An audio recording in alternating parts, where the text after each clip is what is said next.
If you walked into just about any saloon in the 1800s, everyone in there would have paid you a pretty penny if you could have told them a story about Jesse James. He started out as a petty thief and common criminal, but his legend grew and he came to be known as one of the greatest guns in the West. For the southern states, recently defeated in the Civil War, he was a hero. But when the law caught up with him, his death was, let's just say, less than heroic.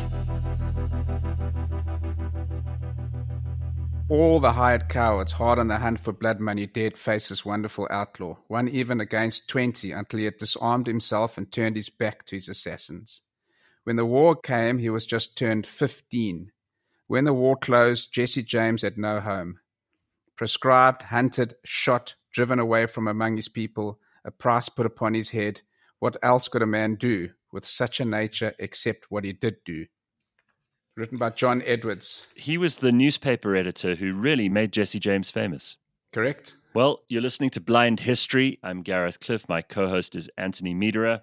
We're talking about Jesse James, the outlaw. So we've got a pretty exciting episode for you. And I didn't know a damn thing about Jesse James except the name and that he was a cowboy.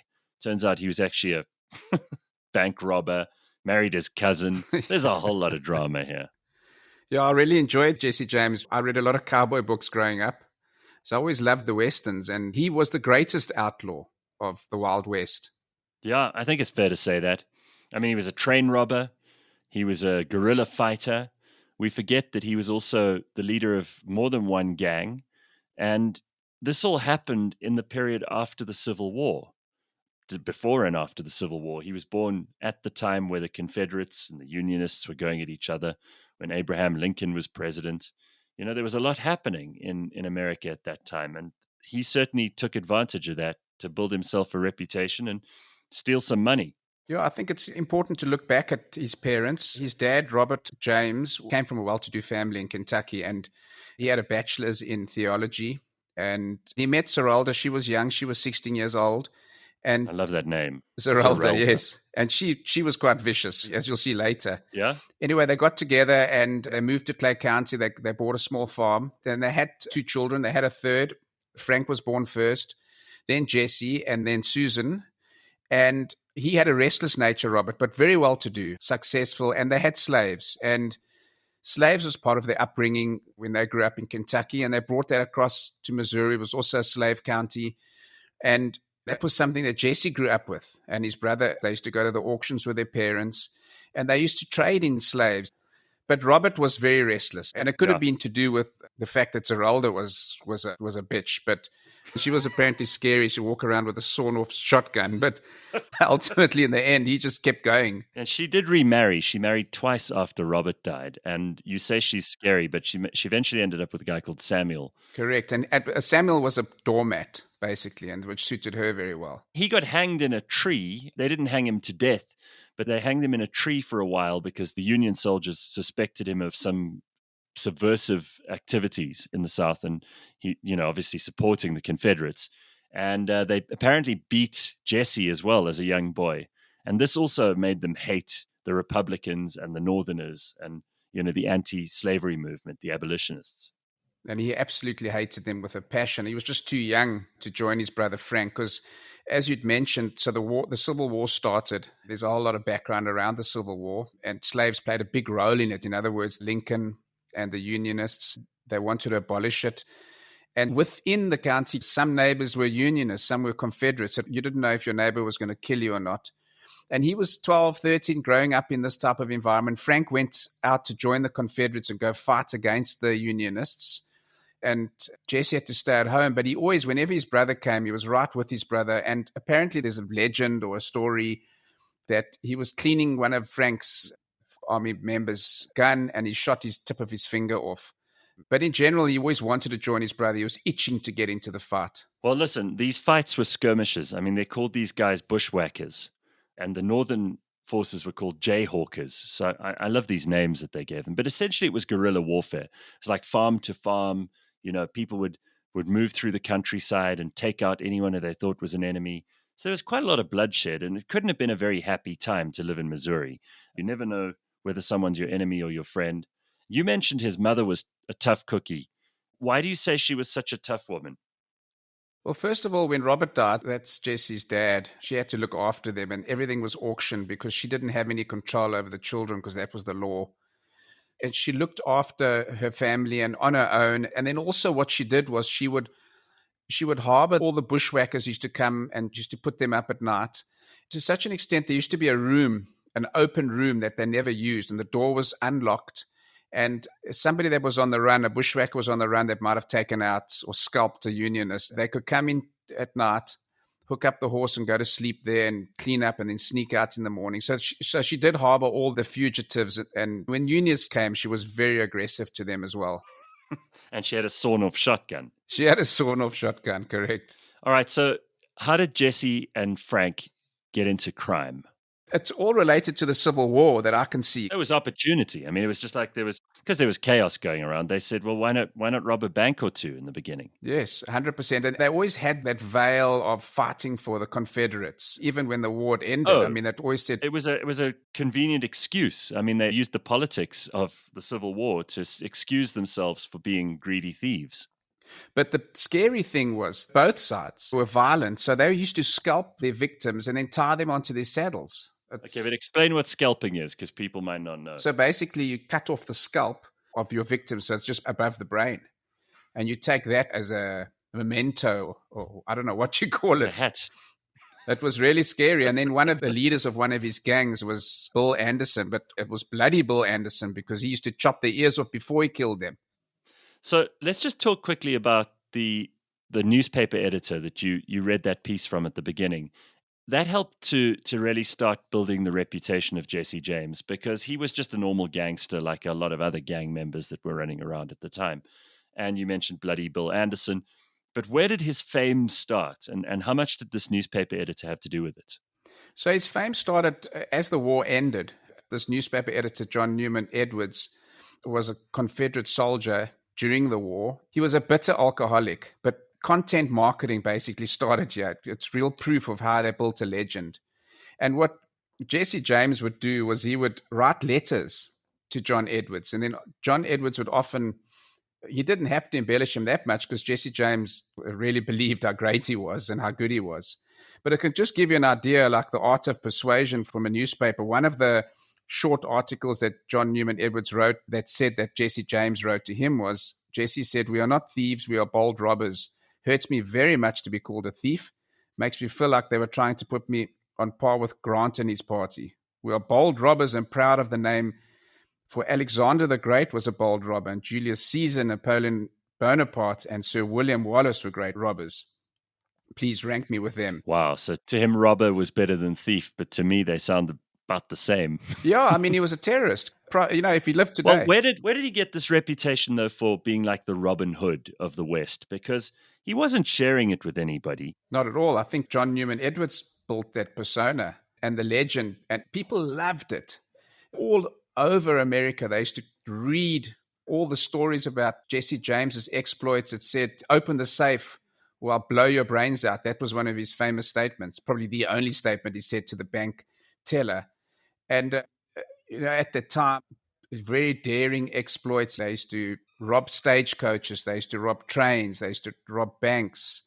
They used to steal horses. And Jesse James was probably one of the best gunmen at the time, in that area in the South and the West. And he had horsemanship second to none. And I think that the Confederates just fell in love with who they thought he was. Well, they'd also lost the war and they needed a hero. I mean, I suppose he filled in the gaps for some of them in that way. But there is also, I mean, there's stories about how, they robbed different banks and there was hardly any money in some of them. Some of them, it wasn't very well planned.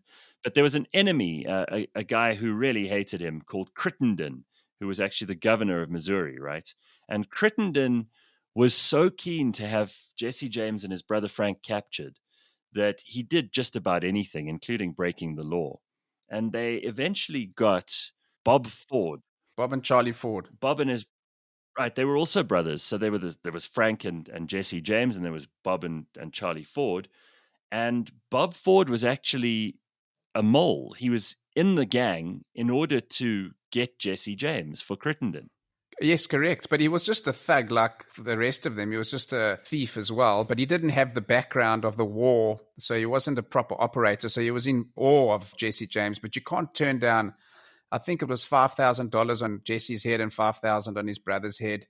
So that was massive amounts of money, and it was just greed, and he was an absolute coward. Well, let's just save his story for a second, because there is also the story of Pinkerton's, the detective agency, which is really interesting. Yeah, I laughed at that. Yeah, so, I mean, this is a lawless time. People are kind of in the Wild West, as it was called, and shooting this one and robbing that bank and taking from this one. So it's kind of mad. And then there was this detective agency in Chicago who were famous for being the guys who brought down some fairly important people in Chicago. And they sent agents out to try and get Jesse James. And they did everything they could. And they just got killed. I mean, they got taken out when they came near the farmstead. They got taken out in the city. They got taken out in the country, pretty much everywhere. And eventually, Pinkerton himself, the agency's founder and leader, decided he was going to take on the case as a personal vendetta. And he went out to the farm where the mother, Zerelda, lived, and he threw some kind of bomb into the house, right? And it exploded, and it killed James's half-brother, Archie, but it blew off one of Zerelda's arms. Correct. She tried to blow them away as well. She stood her ground. She put out the fire because this bomb caused a fire, but she put out the fire with one arm. Yes, and shot the sawn-off shotgun with one arm to get rid of them. They never complained.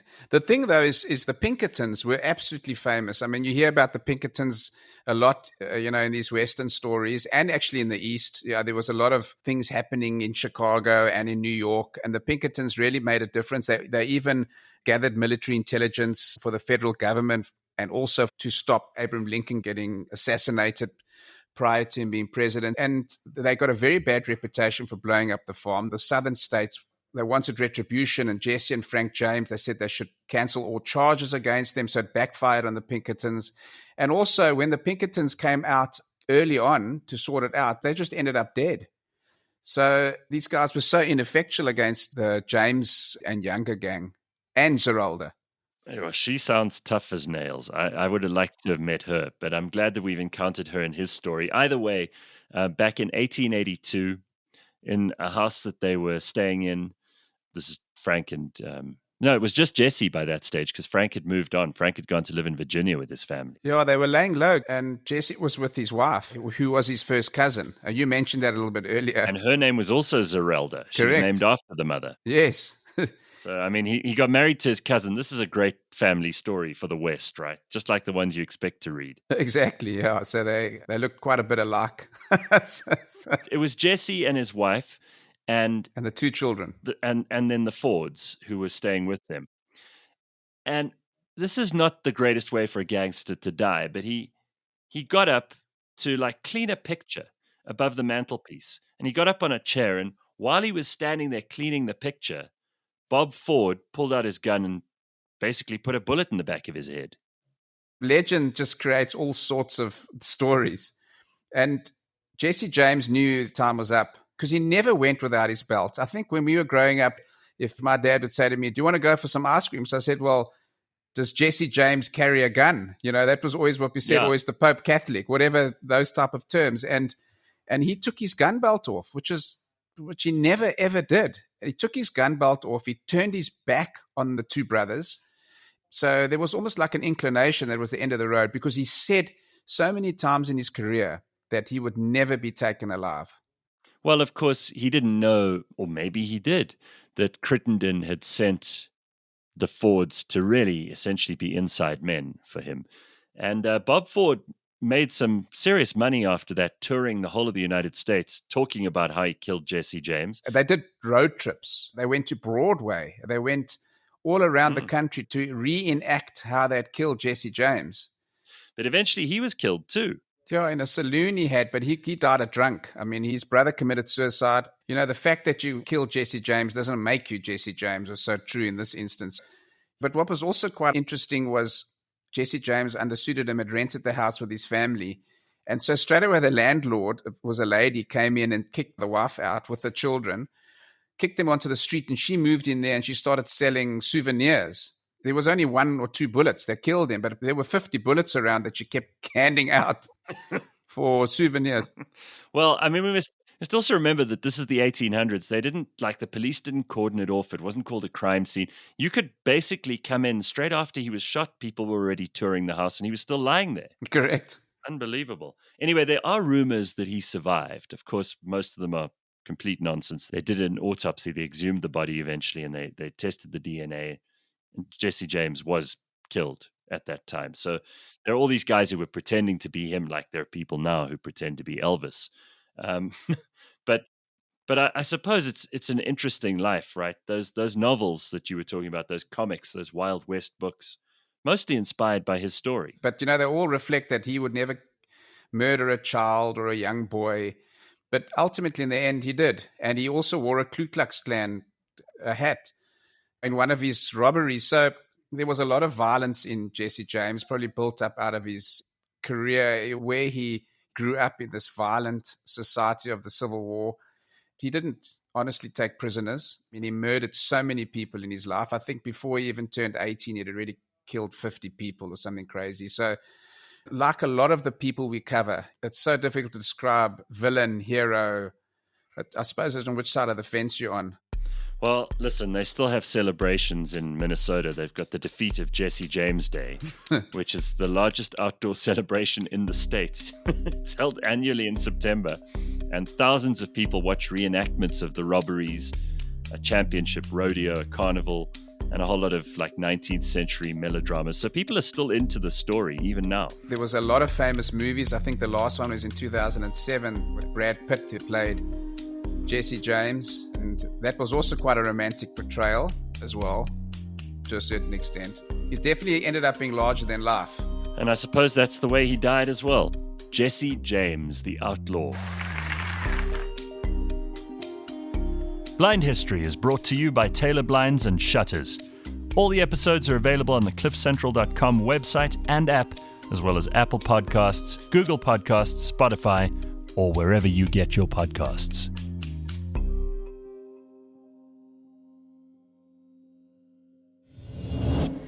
And his last words were, "That picture is awful dusty." That was the famous Jesse James's last words.